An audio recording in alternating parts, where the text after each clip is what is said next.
Hey, my friends. I just thought I'd give you an update about my cancer odyssey that's going on over here in the great city of San Francisco, California. Um, so, shit's really starting to get real. I'm just out of week 2 of radiation, and I'm going to be starting week 3 coming up this week. And despite using all the creams and lotions and salves and um, all the preparations that I've made, I'm starting to show some signs of some breakdown in my skin, some heat in my neck. I don't know if you can see this. I'm starting to wear scarves because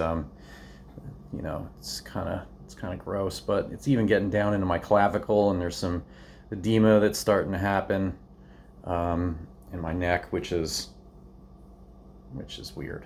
Um, so yeah, it's like raised, red, itchy bug bites. It feels like bed bugs or something. I don't know. I don't think I've ever had bed bugs, but it doesn't feel good, and very little is actually taking the discomfort away. And yeah, it's only week 2, so I've got a whole another month of this to go. Um, and so beyond that, another thing that's been happening is my uvula is starting to get inflamed. And for those of you that don't know what a uvula is, you look up here at my face. It's that flappy piece of skin that's um, the back of your throat. It's that little thing that hangs down like a U. And that's where my tumor is, from my tonsil growing into my uvula. So that was why I was not a surgical candidate to be able to remove um, the the tonsil and to remove the cancer, is because if they remove the uvula, then you end up with a voice like Bob Dylan, apparently, all the time. And when you try to swallow, you don't really have swallowing control, so things just go right down your gullet, which is not a proper way to eat. So, they don't do that to people. And I guess there's no reconstructive surgery for it. So, they just radiate it. And so that's what I get to go through. And I've been using all of my mouthwashes and gargles and stuff like that. And, the rest of my mouth is pretty good. It's just that one spot that is super irritated, especially when I wake up in the morning, because I'm probably a mouth breather at night. And yeah, it gets pretty sore. Um, so yeah, I'm still slogging away on my treatments, with my herbs to try to make things as gentle as possible in my system. And it's having various results. Um, Still slogging away at it, and it's still just the beginning. So I still have time to figure this out. The brain fog and the fatigue has been the worst part, as far as I'm concerned. And I guess the nausea too. The brain fog, as was exemplified by the desk that I tried to put together the other day. Was pretty bad. That with the fatigue, I had to just take a lot of breaks and try to just be gentle with myself. And when I screwed something up, I just went forward and backtracked, and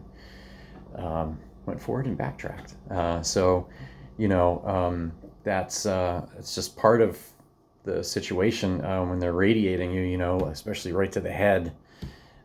Things just kind of get a little murky in there. Um, and another great thing that's been happening is I can't really tolerate a lot of solid foods because of this uvula thing. So I've been eating a lot of, I've been making juices, and preparing some things like pear sauce. I made some pear and banana sauce the other day, and just put it in the fridge, and it's nice and cooling for my mouth and my throat. And unfortunately, it just doesn't really taste good, because things just kind of taste like cardboard now. So I have great moments of being like, oh man, I'd really like to have a cheesesteak right now or something, but it's just not happening. So I've been sticking to the gentle stuff. I also have a freezer full of soups because of some very generous folks that have donated soups through me through an organization called Kitchen Doula. So that is really great. Can't say I have quite an appetite, so I'm going to have those soups for quite some time, I think. Just kind of going through them slowly. I don't think I really need to explain to my friends here about what this is doing to my psyche, being the foodie that I am. It's, my happy place is in the kitchen. It's one of my big stress relievers to cook stuff on the weekends when I have time, and it's just one of my favorite things to do, and it's been kind of taken from me at this point, and so I've been trying to be creative with the juices and stuff, but it's just not the same. So it's been kind of hard to deal with, wrapping my mind around the whole situation, with the fatigue, the brain fog, the lack of being able to enjoy the food that I like, the fact that I am not seeing patients. My platform is pretty much gone, that I used to stand tall on, and it's been really, really kind of fucked up to deal with. Yeah. Anyway, the chemo that I had really kicked my ass. The doc told me that it did damage to my kidneys, and threw me into congestive heart failure for a brief period of time, which was super fun. My buddy Davey was here for a portion of that, so he was really helpful to me during that time, and really am very grateful that he was here. I'm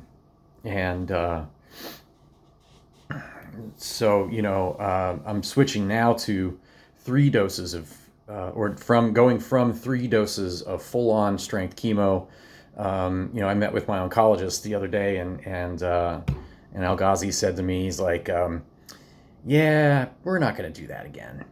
So now I'm going to weekly chemo starting this week, which I can't really say I'm very excited about, because as my radiation oncologist said, that means that instead of just feeling like crap sometimes, you'll just feel like crap all the time. So I'll hope to be able to work my way around that with all the things that I'm doing. But we'll see. Cisplatin is not a joke. It's nephrotoxic, and one of the other parts of this whole thing that is really a bitch is that I have to be hydrated all the time because of this stuff. Because as soon as they put that crap into you, they hydrate you to try to flush it through your kidneys. And so I end up staying at the hospital for hours on end, and I'm scheduled for hydration for most of the week, except for Monday. Monday, I've got a special day planned, and I hope that I'm going to be able to have more of those. You'll find out about that later. I really wanted to thank everybody that has been supporting me through donating to the Misha Ruth Education Foundation. There's a little bit of confusion about what that was all about, and that's basically, you're part of those proceeds continue to support me directly, so that I can miss work and still go through my treatments and still be able to pay the rent, because I don't qualify for California disability being out here. I had it back in New Mexico when I was at the hospital, And I paid for it. Through short-term disability insurance. Well, apparently it's mandated that you have to have short-term disability insurance here in California, but it's a state pool.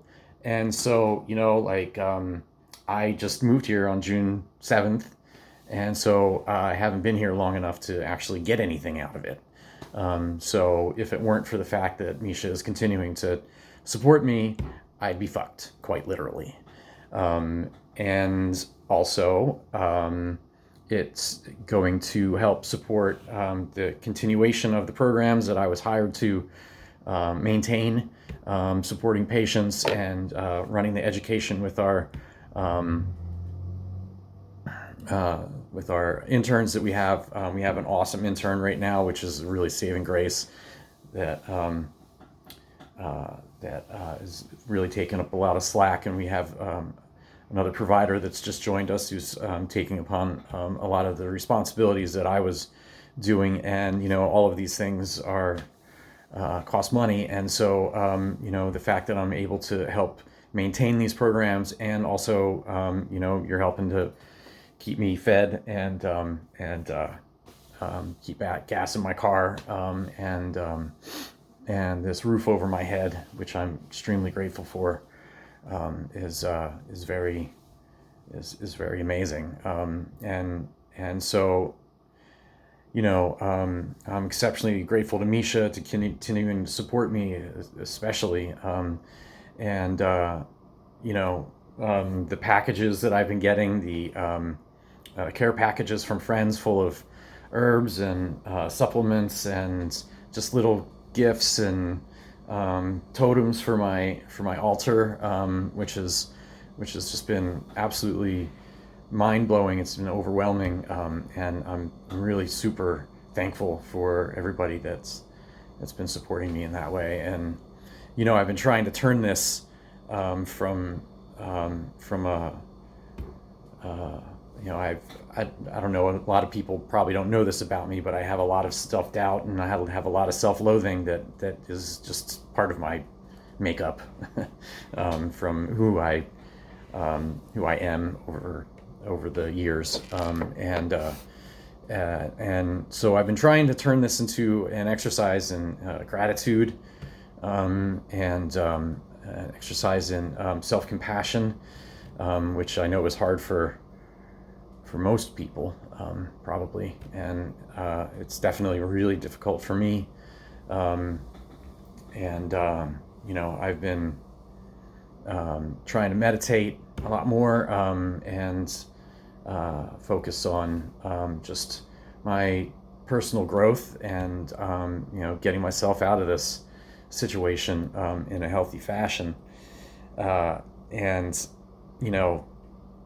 there's a lot of stress that we've all been going through in the past 2 years. Myself personally, it's been probably 3 years that I've been under a super duper amount of stress, and it's been probably one of the reasons, between the self-loathing, the